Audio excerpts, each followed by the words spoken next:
What's your relationship has been like with Volkanovski? Like, what have you learned about martial arts, about grappling in different domains, just training with him? I mean, for me personally, what's so interesting about Volkanovski is his, I guess, where he came from. You know, like it's like you have pre-existing ideas of what a UFC champion is. Again, I would say it's similar to when I started training jiu-jitsu and I first traveled to America and got to train with some really famous people. You realize how relatable they are in some aspects. Volkanovski trains a freestyle, and it is humble beginnings, humble origins. Like it's a small gym in a small sort of beachside city. They run in puzzle mats. You know what I mean? Yeah. When you think UFC champion, you don't think puzzle mat gym. You know what I mean? Like he's not training at a American top team. He's not at one of these big gyms. So to me, it just shows what you're capable of through hard work and sort of self-educating in such an isolated place. It's insane to me that he's still considered probably the pound for pound best featherweight ever, in my opinion. And he's basically come across and started late from a rugby background. But also, in terms of what I've learned, on a technical level, I picked up a lot of stuff from him in sort of grappling exchanges, how to get back up, obviously wall wrestling. In terms of how hard he trains, how hard he works the cardio aspect is insane. His cardio workouts are absolutely insane. So he's the opposite of you. Complete opposite of me, probably publicly and privately. As an athlete, yeah. The amount of work he puts in and just his sheer sort of mental willpower. I remember there's been a couple of times where I've watched him do weight cuts where like, that's horrible. You're watching your friend. You know, obviously we started as like basically I would help him in certain jiu-jitsu aspects and then becomes a close friend of yours.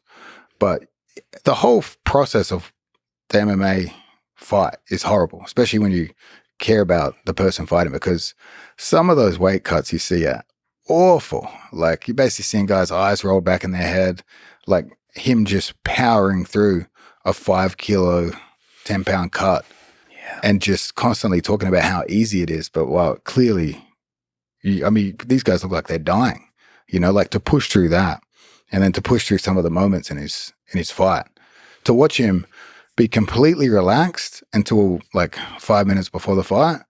And then he starts talking about, you're never going to take this belt away from my family. Like he's singing about his family before he fights his kids. You know, you see the character change. It's just absolutely insane to watch. On the other side of that is obviously watching the ups and downs. There's been so many ups. The last two have been downs. So you're seeing the full spectrum of the highest highs and the lowest lows. How's he able to deal psychologically with loss? I don't know. Obviously still hungry, still motivated. Yeah. Obviously I thrive in a losing environment, but him on the other hand, I'm not sure. We don't talk too much on that level. Obviously we check in as friends, see what he's up to, see what he's planning. Yeah. We were trying to get him a grappling match at CJI. Mm-hmm. I won't say the reasons it fell through, but we were setting one up with Mikey Musamichi, but we couldn't get it done. And you can't say the reasons why. I can't say the reason, but it would have been awesome. Do you think you could have set that up if you had more time? Like set something like part of the challenge here is for some of these gigantic matchups. I feel like it takes time. Yeah, that being the promoter, tournament not as bad. The super fights really, really difficult.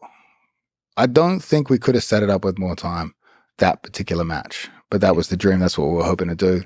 But there's a lot of other interesting matchups that you could have possibly gotten through if there's more time. Yeah, I'd love to see. I mean, personally, I really want to see Volks and Ortega have an actual grappling match, because we saw him get out of those deep submissions and apply a ton of ground and pound. I'd love to see him just have a grappling match. I'd love to see more of the UFC stars have grappling matches, especially if they've had any head trauma in a fight. It's like, hey, let's keep them busy, because as you see, some of those guys go crazy if they can't train. What about the fights against Makhachev? You think Volk can beat him? I think the first fight showed he could beat him, for sure. Showed it's possible. Even in the second fight, when he reversed the grappling exchange, I wish he'd tried to take Makhachev down. I really think he has a huge strength advantage against Makhachev, and I personally believe he has a fence wrestling advantage. You might not see it in a sense of the technical hip tosses and things like that, like really, but I do believe Volk's one of the best, if not the best, cage wrestler in the world. Who do you think wins in a grappling match? That would be interesting. Right. Be interesting. The problem is while you are champion like Islam is, you could just never book him. You could never get it.